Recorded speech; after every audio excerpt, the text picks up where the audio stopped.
राज्यात आज काय घडलं ते जाणून घ्या फक्त 90 सेकंदात।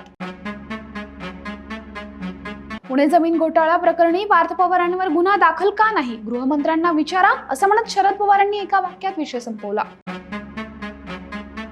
मनोज जरांगे पाटलांना थेट मुंबई पोलिसांची नोटीस, मार्च महिन्यात दाखल झालेल्या गुन्ह्याच्या तपासासाठी पाठवली नोटीस। पार्थ पवारानंतर अजून एक जमीन घोटाळा, शिंदे सेनेच्या प्रताप सरनाईकांनी 200 कोटींची जमीन 3 कोटीत लाटल्याचा काँग्रेस नेते वडेट्टीवारांचा आरोप। निवडणुकीत व्हीव्हीपॅट वापरा नाहीतर बॅलेट पेपरवर घ्या, याचिकेवर सुनावणी, हायकोर्टाची निवडणूक आयोगाला नोटीस। आधी कर्जबाजारी व्हायचं आणि मग पुन्हा कर्जमाफी मागायची, आता राधाकृष्ण विखे पाटलांची शेतकऱ्यांवर मुक्ताफळ।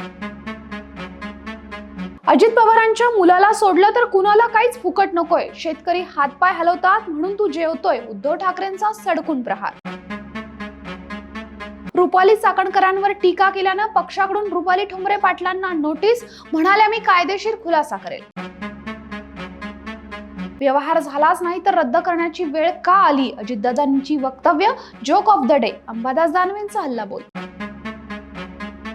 आणि कोल्हापुरातील सर्व निवडणुका महाविकास आघाडी एकत्र लढणार, महायुतीला तगडं आव्हान देणार। अशाच महत्त्वपूर्ण माहितीसाठी बखर लाईव्हला सबस्क्राईब करा।